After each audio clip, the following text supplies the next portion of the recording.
Bismillahirrahmanirrahim. Alhamdulillahirabbil alamin.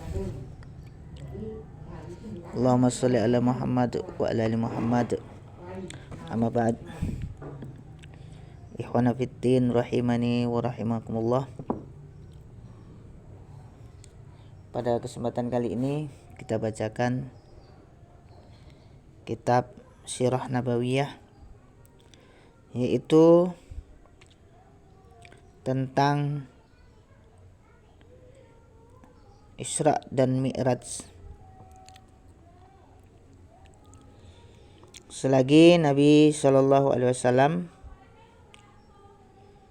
berada dalam kondisi terjepit di perjalanan,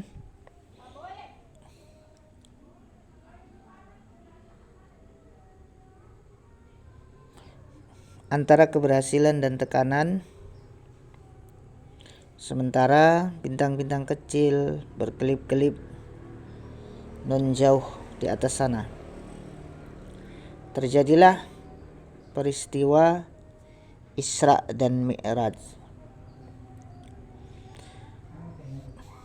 Ada perbedaan pendapat mengenai penetapan waktu terjadinya, yaitu yang pertama, Isra terjadi pada tahun tatkala Allah memuliakan beliau dengan nubuwah. Ini menurut pendapat At-Tabari. Kedua, Isra terjadi 5 tahun setelah diutus sebagai Rasul. Ini menurut An-Nawawi dan Al-Qurtubi. Ketiga, Isra terjadi pada malam tanggal 27 dari bulan Rajab, tahun ke-10 dari nubuwah. Ini merupakan pendapat Al-Alamah Al-Mansurfuri. Keempat, ada yang berpendapat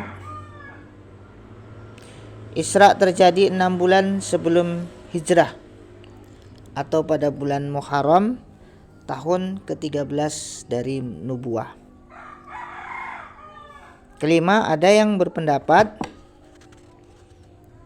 Isra terjadi setahun 2 bulan sebelum hijrah, tepatnya pada bulan Muharram, tahun ke-13 dari nubuwah.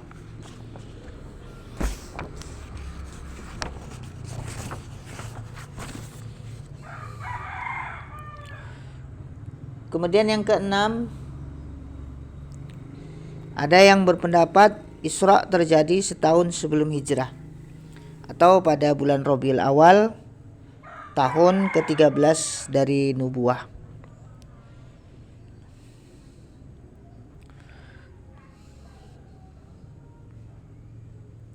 Tiga pendapat yang pertama tertolak dengan pertimbangan karena Khadijah radhiyallahu anha meninggal dunia pada bulan Ramadan, tahun ke-10 dari nubuwah.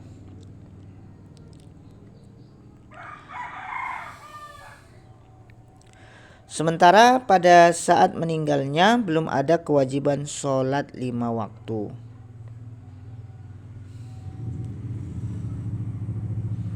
Juga tidak ada perbedaan pendapat bahwa diwajibkannya sholat 5 waktu pada malam Isra.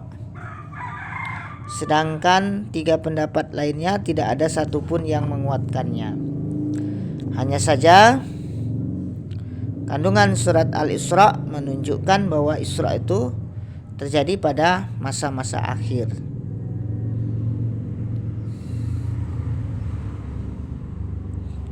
Para imam hadis meriwayatkan rincian peristiwa ini yang kami paparkan secara singkat sebagai berikut.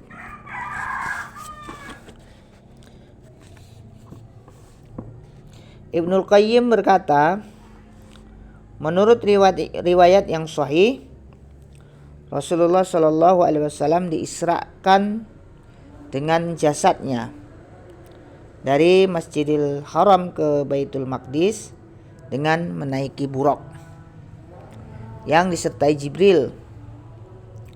Lalu turun di sana dan sholat mengimami para nabi yang lain.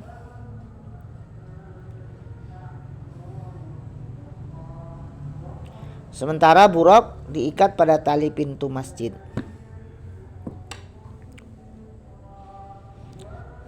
Pada malam itu pula, dari Baitul Maqdis beliau naik ke langit dunia bersama Jibril. Jibril meminta izin agar dibukakan. Maka pintu langit dibukakan baginya.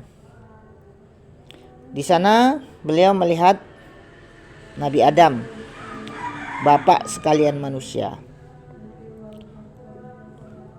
Beliau mengucapkan salam dan Nabi Adam menyambut kedatangan beliau, menjawab salam dan menetapkan nubuah beliau. Allah memperlihatkan ruh orang-orang yang mati syahid ada di sebelah kanan dan roh orang-orang yang sengsara ada di sebelah kiri. Kemudian naik lagi ke langit kedua. Jibril meminta izin bagi beliau. Setelah dibukakan, beliau melihat Nabi Yahya bin Zakaria dan Nabi Isa bin Maryam di sana. Setelah bertemu, beliau mengucapkan salam dan mereka berdua menjawabnya, menyambut kedatangan beliau dan menetapkan nubuah beliau.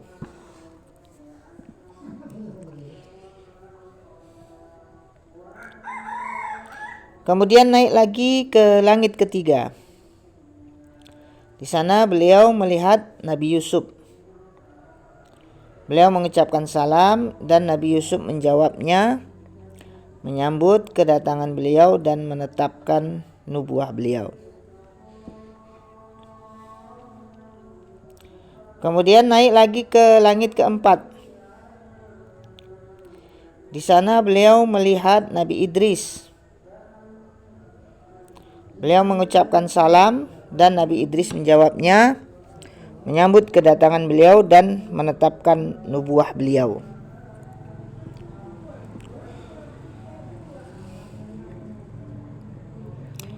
Kemudian naik lagi ke langit kelima. Di sana beliau melihat Nabi Harun bin Imran. Beliau mengucapkan salam dan Nabi Harun bin Imran menjawabnya, menyambut kedatangan beliau dan menetapkan nubuah beliau. Kemudian naik lagi ke langit ke-6. Di sana beliau bertemu Nabi Musa alaihissalam bin Imran. Beliau mengucapkan salam dan Nabi Musa menjawabnya, menyambut kedatangan beliau dan menetapkan nubuah beliau.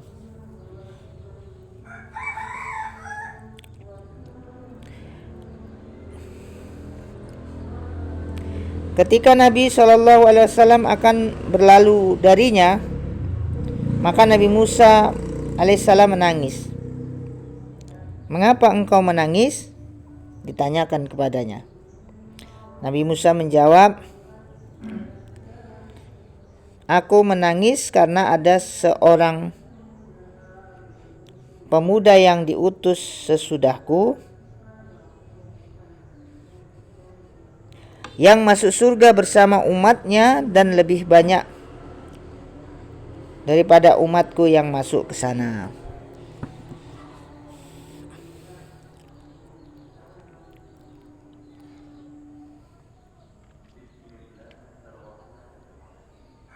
Jadi ketika Nabi Muhammad SAW mau beranjak dari langit ke-6 menuju ke langit ke-7, Maka Nabi Musa alaihissalam menangis.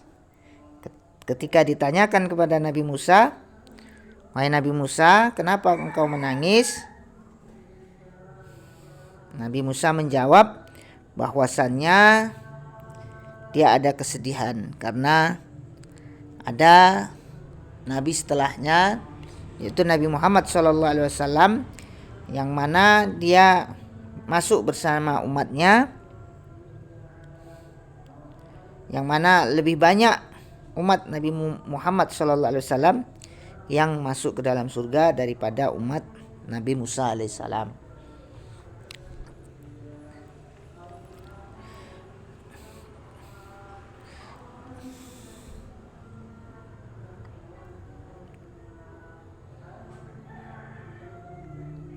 Kemudian Nabi Muhammad SAW naik ke langit yang ketujuh. Di sana beliau bertemu dengan Nabi Ibrahim alaihissalam. Kemudian Nabi Muhammad SAW memberi salam kepadanya, dan Nabi Ibrahim alaihissalam menjawab salam beliau, menyambut kedatangan beliau dan menetapkan nubuah beliau. Kemudian setelah itu Nabi Muhammad SAW naik lagi ke Sidratul Muntaha. Lalu dibawa naik lagi ke Al-Baitul Ma'mur. Kemudian dibawa naik lagi untuk menghadap Allah yang Maha Perkasa dan mendekat dengannya.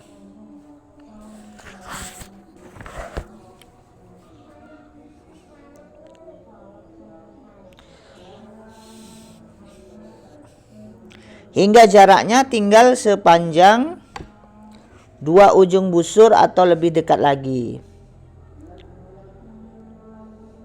Lalu Allah mewahyukan apa yang diwahyukan kepada hambanya, yaitu Allah mewajibkan kepada beliau sholat 50 kali. Beliau kembali hingga bertemu Nabi Musa alaihissalam. Lalu terjadi percakapan antara Nabi Musa dan Nabi Muhammad SAW.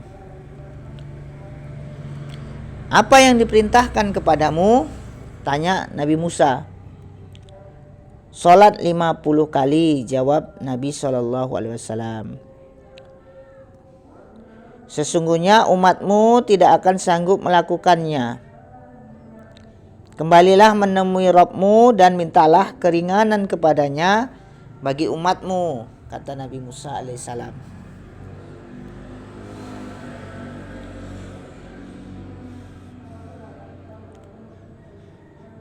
Beliau memandang ke arah Jibril, meminta pendapatnya. Maka Jibril mengisyaratkan dengan berkata, "Itu benar, jika memang engkau menghendaki." Bersama Jibril beliau naik lagi hingga menghadap Allah yang Maha Perkasa, yang tetap berada di tempatnya. Begitulah yang disebutkan dalam riwayat Al-Bukhari dalam beberapa jalan. Jumlah sholat itu dikurangi 10. Kemudian beliau turun hingga bertemu Musa dan menyampaikan kabar kepadanya.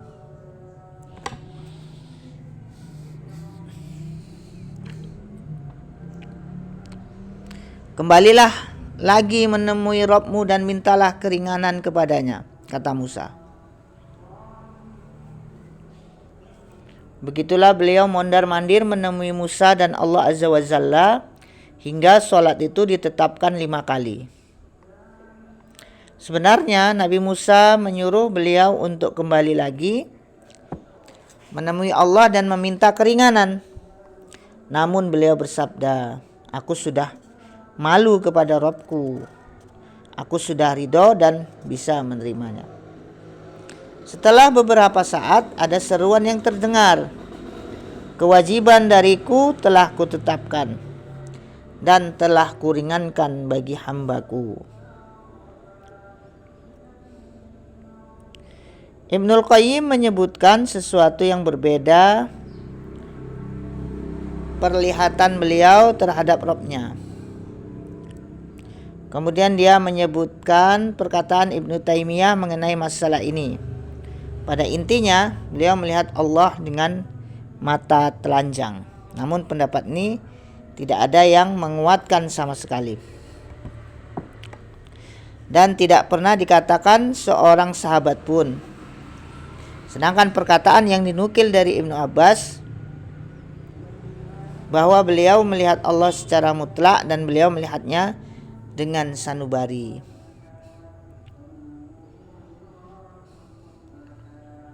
Yang pertama tidak menafikan yang kedua, yaitu pendapat pertama tidak menafikan atau menolak pendapat yang kedua.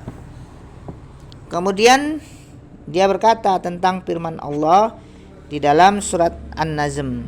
Kemudian dia mendekat lalu bertambah dekat lagi. Bukan mendekat yang berkaitan dengan kisah Isra. Mendekat dalam ayat ini berkaitan dengan mendekatnya Jibril.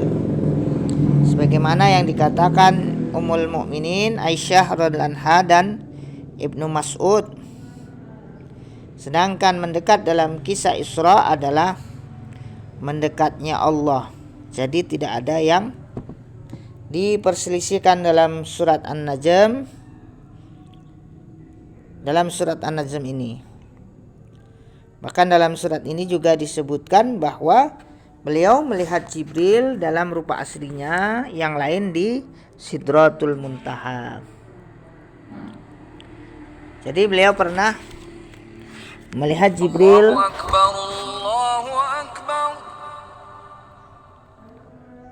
dalam dua rupa aslinya, sekali tatkala di bumi dan sekali tatkala di Sidratul Muntaha. Wallahu a'lam. Ikhwani fiddin rahimani wa rahimakumullah. Demikian tadi telah kita bacakan, yaitu kisah Isra wal Mi'raj Nabi Muhammad sallallahu alaihi wasallam, yang mana dalam kisah ini banyak terjadi perbedaan pendapat di kalangan para ulama mengenai kapankah terjadinya Isra wal Mi'raj tersebut. Kemudian inti dari perjalanan Nabi Muhammad SAW ketika Isra wal Mi'raj adalah menerima perintah yang sangat mulia dari Allah SWT, yaitu perintah sholat. Yang mana awalnya perintah itu diterima oleh Nabi SAW sebanyak 50 waktu. Kemudian atas saran Nabi Musa alaihissalam, Nabi Muhammad SAW diperintahkan untuk meminta keringanan kepada Allah SWT. Sehingga beberapa kali pulang balik, sehingga yang ditetapkan adalah sholat 5 waktu. Demikian, mudah-mudahan bermanfaat. Wallahu ta'ala a'lam. Subhanakallahumma wa bihamdika asyhadu an la ilaha illa anta astaghfiruka wa atubu ilaik. Wassalamualaikum warahmatullahi wabarakatuh.